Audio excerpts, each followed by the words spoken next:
حكم عليه إن هو يسيب الحكم ويتنفى لإسطنبول وما يرجعش القاهرة غير جثة هامدة.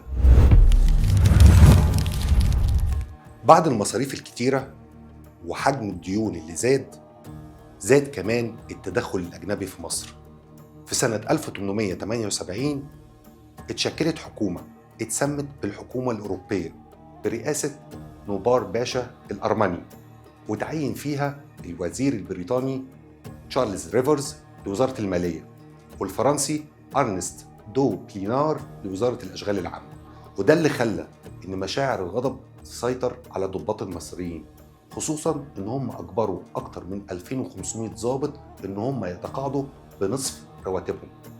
فعملوا مظاهرة وطالبوا فيها بحقوقهم وطرد الوزراء الأوروبيين، والخديوي إسماعيل استغل الفرصة دي، وفعلاً الخديوي إسماعيل شكل حكومة جديدة من المصريين فقط تحت رئاسته هو. وبريطانيا وفرنسا عرفوا ان هم بيفقدوا السيطرة على الشؤون المالية المصرية، وان استمرار الخديوي إسماعيل في الحكم خطر كبير على مصالحهم في مصر. فبدأوا يضغطوا على الخديوي إسماعيل عشان يتنازل عن الحكم لابنه توفيق. طبعا الخديوي إسماعيل رفض. يسكتوا؟ طبعا لا. اتجهوا بمساعدة ألمانيا والنمسا للضغط على السلطان العثماني عبد الحميد الثاني بحجة إن الخديوي إسماعيل أضر بالاقتصاد المصري. فاستجاب السلطان العثماني للضغط ده ولقاها بالمرة فرصة إنه يخلص من الخديوي إسماعيل، وفعلا بعت له برقية في 29 يونيو سنة 1879 ملخصها: اتنازل عن الحكم لابنك توفيق. وبعد مرور أيام من وصول البرقية فعلا اتنازل الخديوي إسماعيل عن الحكم وركب يخته المحروسة هو وزوجاته وأولاده واتجهوا إلى نابولي. وبعد كده استقروا في اسطنبول وكمل حياته هناك، وكانت نفقاته من مخصصات مالية قدمتها الدولة العثمانية.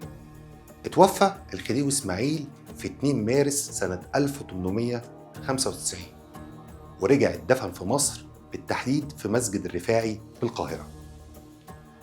الخديوي إسماعيل ساب دين على مصر بمقدار 2 مليار و500 مليون فرنك خلال فترة حكم 16 سنة. ما نقدرش ننكر التقدم اللي عمله، يعني الأراضي الزراعية زادت نسبتها بنسبة 20%، والصادرات زادت بنسبة 3 أضعاف، وتم حفر 112 قناة ومد 1880 كيلو متر من خطوط السكة الحديد.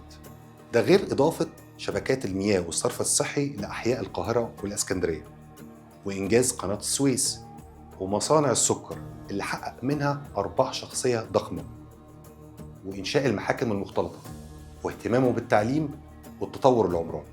مفيش شك إن الخديوي إسماعيل صرف مبالغ كبيرة جدا على أهداف شخصية، بس لازم نعترف إن هو أكتر واحد عمل استثمارات، حتى ولو كانت الاستثمارات ديت محققتش العائد المرجو منها. بس في الآخر ورث ابنه بلد مديونة وتحت رحمة بريطانيا وفرنسا. في النهاية إيه رأيك في شخصية الخديوي إسماعيل؟ وإيه اللي كان ناقصه عشان يبقى من أعظم الحكام اللي حكموا مصر؟